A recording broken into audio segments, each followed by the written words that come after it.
9 hikers की रहस्यमय मौत। आंख और जीभ गायब, हड्डियां चकनाचूर। आखिर क्या हुआ था इनके साथ? Let's no. रूस, सन 1959, फरवरी का महीना।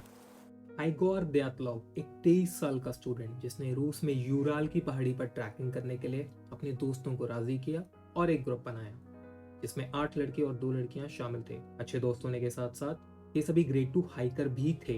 इसका मतलब इन सभी को ट्रैकिंग का अच्छा खासा अनुभव था। इस ट्रैकिंग अभियान का लक्ष्य ऑर्टर्टन नामक एक पहाड़ तक पहुंचना था। 25 जनवरी को यह ग्रुप ट्रेन का सफर करके इवडेल नामक शहर में पहुंचा। वहां से आगे का सफर एक ट्रक की मदद से किया गया और ग्रुप विजाई गांव पहुंचा, जो उत्तरी दिशा में अंतिम गांव है। इस गांव में सभी दोस्तों ने रात में आराम किया और खाना खाया, क्योंकि इससे आगे के सफर में ये लोग बिल्कुल अकेले थे। 27 जनवरी को ग्रुप ने ऑर्टर्टन पहाड़ की ओर अपने कदम बढ़ा दिए, लेकिन अगले ही दिन ग्रुप का एक सदस्य यूरी यूडिन कहता है कि मेरे पैरों में बहुत तेज दर्द है और मैं आगे नहीं जा पाऊंगा। इस पर सभी ग्रुप के लोग उसे वापस लौटने की सलाह देते हैं और कहते हैं कि हम सब 12 फरवरी के आसपास विजाई गांव पहुंच जाएंगे और स्पोर्ट्स क्लब को टेलीग्राम करेंगे। इसके बाद वो सब आगे का सफर जारी रखते हैं। 31 जनवरी को ये सभी लोग एक जंगली घाटी में पहुंच के खाना और जरूरी सामान इकट्ठा करते हैं ताकि आगे के सफर में इन्हें कोई परेशानी ना हो। अगले दिन यानी 1 फरवरी को हाइकर्स ने माउंटेन पास या दूसरे शब्दों में कहें तो पहाड़ी दर्रे से आगे बढ़ना शुरू किया, लेकिन भारी बर्फबारी की वजह से वो रास्ता भटक गए और पश्चिम में खोलात स्याख्ल की ओर चले गए, जिसे डेड माउंटेन के नाम से भी जाना जाता है। अब सबने फैसला किया कि वो यहीं डेड माउंटेन पर ही कैंप लगाएंगे। इन सभी हाइकर्स को 12 तारीख को लौटना था, लेकिन जब 20 तारीख तक भी इनका कोई नामो निशान नहीं मिला तो परिवार वालों को चिंता हुई और उन्हें लगा कि यकीनन वो किसी बड़ी मुसीबत में फंस गए हैं। उन्होंने सरकार से एक सर्च ऑपरेशन की मांग की। इसके बाद ही आर्मी और पुलिस ने प्लेन्स और हेलीकॉप्टर्स की मदद से इन सभी हाइकर्स की खोज शुरू कर दी। 27 फरवरी को कैंप से करीब 1.5 किलोमीटर दूर पहले 2 शव मिलते हैं। उनके जूते और कपड़े ही गायब थे। वैसी बर्फीली हवाओं में कोई अपने कपड़े क्यों उतारेगा। ठीक उसी दिन 3 और शव मिले, पर ये थोड़ी बेहतर हालत में थे।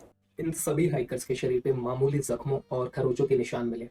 शायद इसीलिए किसी ने भी इनकी मौत को ज्यादा गंभीरता से नहीं लिया और जांचकर्ताओं ने कह दिया कि इनकी मौत हाइपोथर्मिया यानी ठंड लगने की वजह से हुई है।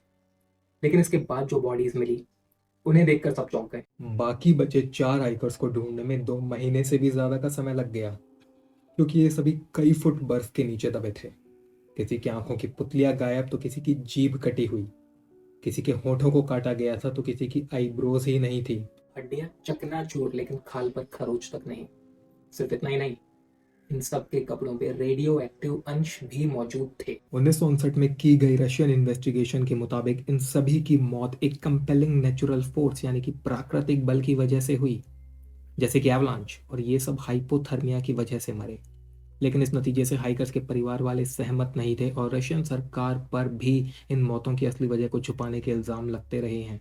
जांच दोबारा शुरू हुई और जुलाई 2020 में ये नतीजा निकला कि सभी मौतें खराब मौसम और ग्रुप लीडर आइगोर दयातलोव के गलत डिसीजंस की वजह से हुई। इस हादसे के बाद कई थ्योरी सामने आई। इस घटना के बाद सबसे पहला शक गया मानसी जनजाति पर, जो लोगों से अलग थलग पहाड़ों में रहना पसंद करते हैं और अपने इलाके में वो किसी बाहर के इंसान को पसंद नहीं करते।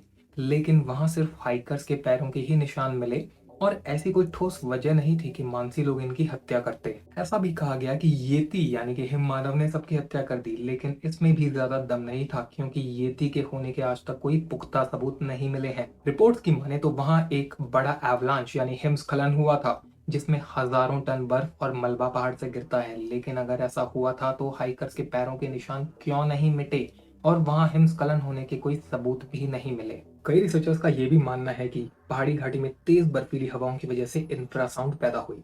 दरअसल इंफ्रासाउंड वो ध्वनि होती है जिसे इंसान सुन नहीं सकते लेकिन महसूस कर सकते हैं। ये ध्वनि इंसानों में एक डर, तनाव और बेचैनी पैदा कर सकती है। शायद इसलिए वो टेंट छोड़ के भागे, जिनमें से कुछ बर्फीली ठंड का शिकार हुए और कुछ चट्टान पर से गिर के चोटिल हुए और जानलेवा मौसम की वजह से उनकी मौत हो गई। अब बात करते हैं सबसे इंटरेस्टिंग थ्योरी के ऊपर। इन सभी की मौत को एलियन से भी जोड़ा गया और इसके पीछे एक ठोस वजह भी थी। इन हाइकर्स के शव इस हालत में मिले थे कि मानना मुश्किल था कि किसी इंसान ने इन्हें मारा हो। यही नहीं, जिस समय घटना हुई तब आसमान में संतरी रंग की रोशनी देखी गई थी। इसलिए एक थ्योरी ये भी है कि वहां एक यूएफओ उतरा था। 60 साल से भी ज्यादा बीत गए हैं, लेकिन किसी को ये नहीं पता कि आखिरकार ये मौतें हुई कैसे। एवलांच, हाइपोथर्मिया, यूएफओ या फिर इंफ्रासाउंड, जवाब किसी के पास नहीं है। लेकिन एक बात तो तय है कि रशियन सरकार द्वारा निकाले गए नतीजों से कोई संतुष्ट नहीं है। इस अनसुलझी गुत्थी की वजह से दयातलॉव पास आज दुनिया भर के टूरिस्ट के लिए आकर्षण का केंद्र बना हुआ है। इस घटना पर कई डॉक्यूमेंट्रीज, फिल्म्स और यहाँ तक कि वीडियो गेम्स भी बने। 60 साल बाद भी वो 9 हाइकर्स लोगों के दिलों में जिंदा हैं, जिनके पैरों के निशान आज भी दुनिया के नक्शे में मौजूद हैं। अगर वीडियो पसंद आई हो तो कीजिए लाइक, कमेंट, शेयर और चैनल को सब्सक्राइब। Thanks for watching.